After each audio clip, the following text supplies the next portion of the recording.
नमस्कार फ्रेंड्स, मैं चंदनराज। आज हम बात करने वाला हूँ सोशियोलॉजी का सबसे इम्पोर्टेंट जो सोशल प्रॉब्लम्स है उससे बहुत ज़्यादा क्वेश्चन आते हैं। तो चलिए इसका हम बात करते हैं। तो सबसे आज मेरा फर्स्ट लेक्चर रहेगा सोशल प्रॉब्लम का। सबसे पहले इंट्रोडक्शन से बात करते हैं कि सोशल प्रॉब्लम है क्या। कि जब भी कोई सोसाइटी में क्या चीज़ हो, दिक्कत प्रॉब्लम आ जाए तो इसी को क्या बोलते हैं, सोशल ऐसा कंडीशन जिससे क्या हो रहा हो, डैमेज हो रहा हो सोसाइटी में या फिर जितने भी पीपल्स हैं उसमें दिक्कतें हो रहे हो, इसी को क्या बोलते हैं, सोशल प्रॉब्लम्स बोलते हैं। तो चलिए फ्रेंड्स स्टार्ट करते हैं डेफिनेशन से। तो बोला गया क्या कि the social condition prevailing in society which में कॉज डैमेज। मैंने क्या बोला कि ऐसा कंडीशन जो क्या कर रहा हो, डैमेज कर रहा हो सोसाइटी को, तो जिस या फिर सोसाइटी में रहने वाले पीपल्स को, तो उसको हम लोग क्या बोलते हैं, सोशल प्रॉब्लम कहते हैं। अब हम बात करते हैं कि this occasionally also refer to the social issue, या इसको क्या चीज से रेफर किया गया है, इशू को ओकेजनली इशू के से भी इसको रेफर किया गया था। मतलब बताया जाता है जो सोशल प्रॉब्लम्स है उसको सोशल इश्यूज, मतलब कठिनाई है, सोशल कठिनाई के अर्थ से इसको भी बोला जाता है। अब हम बात करते हैं कि जो बहुत सारे, जैसे कि बोला गया कि द प्रॉब्लम अफेक्टिंग इंडिविजुअल और his family regarded as the social problem cannot be regarded as social problems। बोला गया कि अगर कोई पर्सनल, कोई एक पर्सन को या फिर कोई इंडिविजुअल फैमिली को अगर प्रॉब्लम हो रहा है तो उसको हम लोग सोशल प्रॉब्लम्स नहीं बोलेंगे, बल्कि पूरे समाज को अगर वो अफेक्ट कर रहा है, डैमेज कर रहा है, तो वैसे को हम लोग सोशल प्रॉब्लम्स बोलते हैं। फ्रेंड्स, आपको हमारे चैनल्स में अगर आप न्यू हैं तो हमारे चैनल्स को प्लीज सब्सक्राइब करें।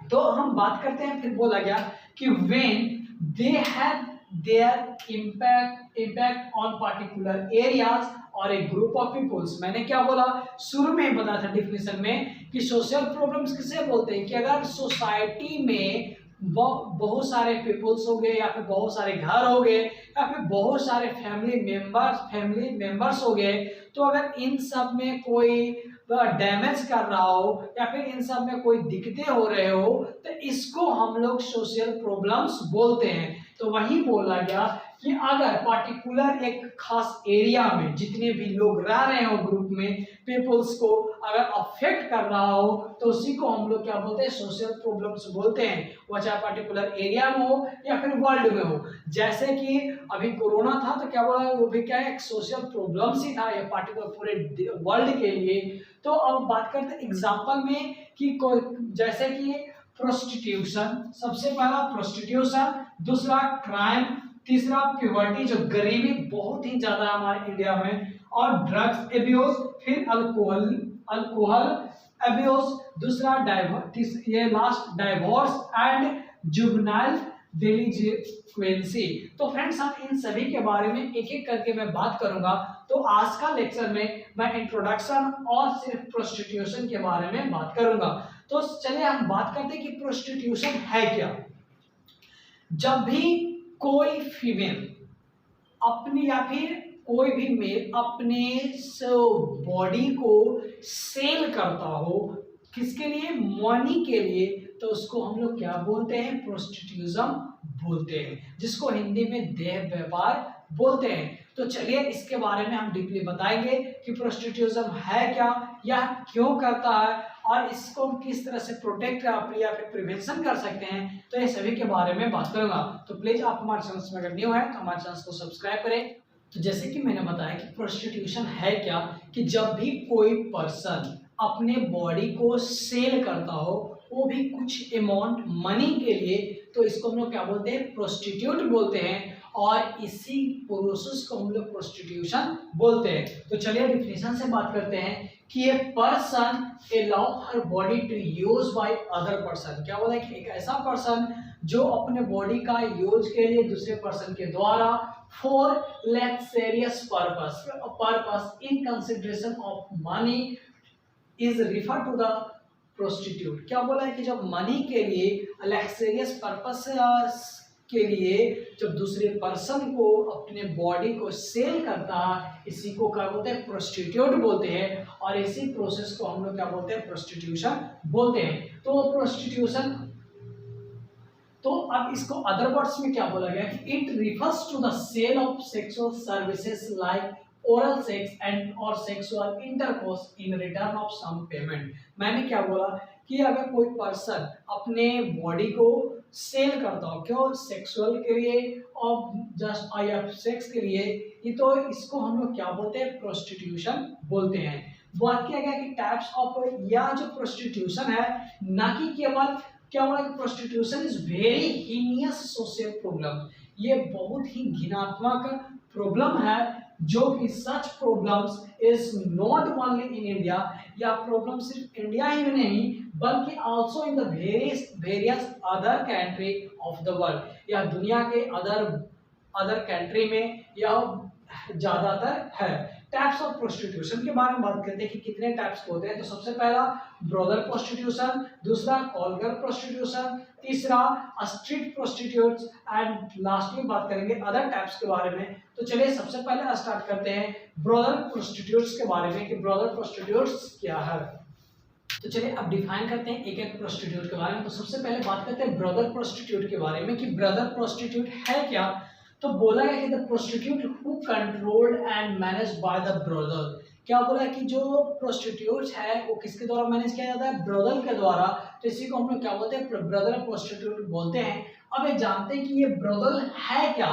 तो ब्रदर एक क्या है, एक स्पेसिफाइड प्लेस है जहां पे सेक्सुअल सर्विसेज ये सब है जो ऑफर किया जाता है, दिया जाता है, किसके द्वारा, तो एक्स प्रोस्टिट्यूट के द्वारा, जो इसका जो मैनेजिंग है उसके द्वारा यह दिया जाता है। तो क्या बोला गया कि एक ब्रदर प्रोस्टिट्यूट क्या है कि ब्रदर प्रोस्टिट्यूट जो कंट्रोल और मैनेज करता है, किसके द्वारा, यह मैनेज प्रोस्टिट्यूट जो मैनेज करता है कौन, ब्रदर क्या एक प्लेस है जहां पे सेक्सुअल सर्विसेज वगैरह ऑफर्ड किया जाता है, उसी को यूजुअल या कौन किसके द्वारा किया जाता है, तो एक्स प्रोस्टिट्यूट के द्वारा किया जाता है। तो अब हम बात करते हैं सेकंड कॉलगर प्रोस्टिट्यूट्स के बारे में कि ये जो कॉलगर प्रोस्टिट्यूट्स क्या है कि जब prostitutes offer their services at a place other than place, बोला गया कि यह प्लेस बाय प्लेस है, मतलब एक जगह से दूसरे स्थान तक यह सर्विसेज मिलते हैं, बिलोंग नोन एज, जहां से आप बिलोंग करते हैं तो वहां तक ये सर्विसेज प्लेस बाय प्लेस मिलते हैं, तो उसको हम क्या बोलते हैं,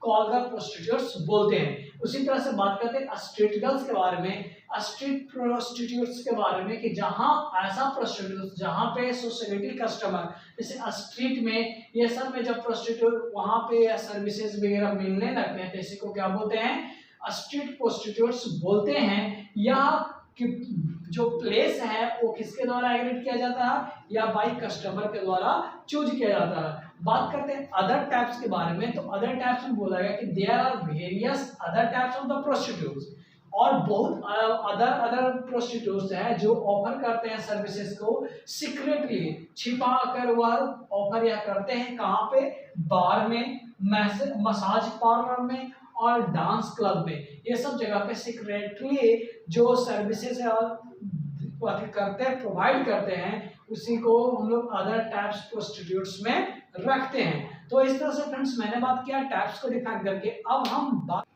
हम बात करेंगे causation of prostitute in India, किस किस कारण, वजह के कारण से इंडिया में प्रोस्टिट्यूशन हो रहे हैं। तो सबसे पहला जो बात करता है इकोनॉमिक कॉजेस के बारे में कि इकोनॉमिक कॉज के कारण से, या देखने इकोनॉमिक कॉज में क्या आया, पॉवर्टी, गरीबी के कारण से, अंडर एज एम्प्लॉयमेंट, कम एज होने के कारण एम्प्लॉयमेंट करवाने के वजह, अनहेल्दी वर्किंग कंडीशन, हेल्दी नहीं है और वर्किंग कंडीशन कर रहा है तो उस केसेस में, करप्शन इन इंडस्ट्रियल सेक्टर, और इंडस्ट्रियल क्षेत्र में करप्शन के वजह के कारण से, या ये सब इकोनॉमिक फैक्ट में आएंगे तो इकोनॉमिक कॉजेस के कारण से प्रोस्टिट्यूशन को होते हैं इंडिया में। दूसरा सोशल कॉजेस, सोशल कॉजेस में सबसे पहला family cause, marital factor, bad neighbourhood, intelligent motherhood. तो ये सब जो फैक्ट है फैमिली कॉजेस के भी फैक्ट करते हैं, मैरिटल कॉज क्या है, और प्लस जो बैड नेबरहुड कहाँ पर आप रह रहे हैं ये भी आपका मायने रखता है। फिर बात करते हैं सोशियोलॉजिकल कॉजेज में। तो सोशियोलॉजिकल कॉजेज में इनएबिलिटी टू सबमिशन, या फिर उसके साथ टॉलरेंस में हो रहा है तो जिसके कारण से यह होता है। फिर बात करते हैं बायोलॉजिकल फैक्टर। अब हम बात करें कि बायोलॉजिकल फैक्टर कैसे है। तो अगर जो वुमेन बॉर्न है, डिफेक्ट वुमेन बॉर्न के जो वुमेन बॉर्न किया और डिफेक्टिव सेक्स ऑर्गन के साथ तो उसके कारण से, या फिर ओवर एक्टिव ग्लैंड, अगर जो ग्लैंड है वो अगर ओवर एक्टिव हो जाएगा तो जिसके कारण से हार्मोन का रिलीज ज्यादा होगा और वो क्या करेगा, फोर्स करेगा, सेक्स के लिए में भी फोर्स कर सकता है। अब हम बात करते हैं fifth number, religious and cultural factor. ये भी क्या करता है, कॉजेशन करता है क्या चाहिए, प्रोस्टिट्यूशन करवाने के लिए। तो इस तरह से मैंने बताया कि कॉजेशन के बारे में। अब हम बात करते हैं प्रिवेंशन। प्रिवेंशन से पहले सबसे पहले जानते हैं इफेक्ट के बारे में कि प्रोस्टिट्यूशन का इफेक्ट क्या क्या हो रहा है। तो सबसे पहले effect personal life of prostitute, जो प्रोस्टिट्यूट करा रहे हैं उसको पर्सनल लाइफ पे क्या क्या इफेक्ट पड़ेंगे, उसके हेल्थ में, और जो जो सोसाइटी के द्वारा एक रिस्पेक्ट मिलता है उसका क्या होगा, रिस्पेक्ट ये सब नहीं मिलेंगे। तो ये उसमें देखने को डिफरेंट चीज मिलेंगे, डिजीज मिलेंगे, तो ये सब चीज मिलेंगे। फिर बात करते हैं इफेक्ट ऑन फैमिली पे कि अगर जिस फैमिली में प्रोस्टिट्यूशन में चलता है तो उस फैमिली में कैसा रहेगा, बैड इफेक्ट देखने का रहेगा, और वहाँ का जो कल्चर रहेगा, वहाँ का जो सिस्टम रहेगा वो बहुत ही बैड रहेगा। प्लस इफेक्ट ऑन सोसाइटी, और जो इसका जो सोसाइटी का इससे जो असर है वो वेरी बैड पड़ेगा। तो इसलिए ये इफेक्ट देखने को मिलेगा। सबसे पहले उसको खुद पर्सनल लाइफ पे इफेक्ट मिलेगा, हेल्थ पे, उसके पर्सनालिटी पे, ये सब चीज पे इफेक्ट देखने को मिलेगा। दूसरा उसके फैमिली पे इफेक्ट देखने के लिए मिलेगा। एंड थर्ड जो बात करते हैं वो सोसाइटी पे भी इफेक्ट पड़ता है। फिर बात करते हैं इसके प्रिवेंशन मेजर्स के लिए कि इसको हम कैसे इस प्रॉब्लम्स को प्रिवेंशन करेंगे। तो सबसे पहला जो वुमेन्स है उसको क्या करेंगे, सेक्स एजुकेशन देंगे, उसे बताएंगे कि डिफरेंट टाइप्स ऑफ पर्सन के साथ सेक्स पर रिलेशनशिप रहने से डिफरेंट टाइप्स ऑफ डिजीज होते हैं, ये सभी के बारे में उसको एजुकेट करेंगे, जिससे क्या होगा वो ये सब नहीं करेंगे। फिर एम्प्लॉयमेंट अपॉर्चुनिटी फॉर वुमेन, जो वुमेन्स का जो अपॉर्चुनिटी है उसे बढ़ा दिया जाएगा और इसे एम्प्लॉयमेंट काम ये सब करने के लिए। तो इससे क्या होगा, वो काम में सब जॉब ये सब करेंगे और ये सब चीज नहीं करेंगे प्रोस्टिट्यूट्स में। फिर पब्लिसिटी एंड प्रोपेगेंडा, बहुत सारे रूल रेगुलेशन बना दे जिससे क्या हो, पब्लिक जो है वो डरे और ये सब वो ऐसा पर्सन प्रोस्टिट्यूशन नहीं करे। फिर बात करते हैं बुलेटिन्स के बारे में। तो इसमें क्या होता है, भर जो डिजीज है उसका चेकअप वगैरह कराया जाता है। तो इस तरह से फ्रेंड्स मैंने बात किया प्रोस्टिट्यूशन के बारे में। एंड नेक्स्ट लेक्चर में बात करूंगा क्राइम के बारे में। तो प्लीज फ्रेंड्स हमारे चैनल में अगर आप न्यू हैं तो हमारे चैनल को सब्सक्राइब करें और बेल आइकन को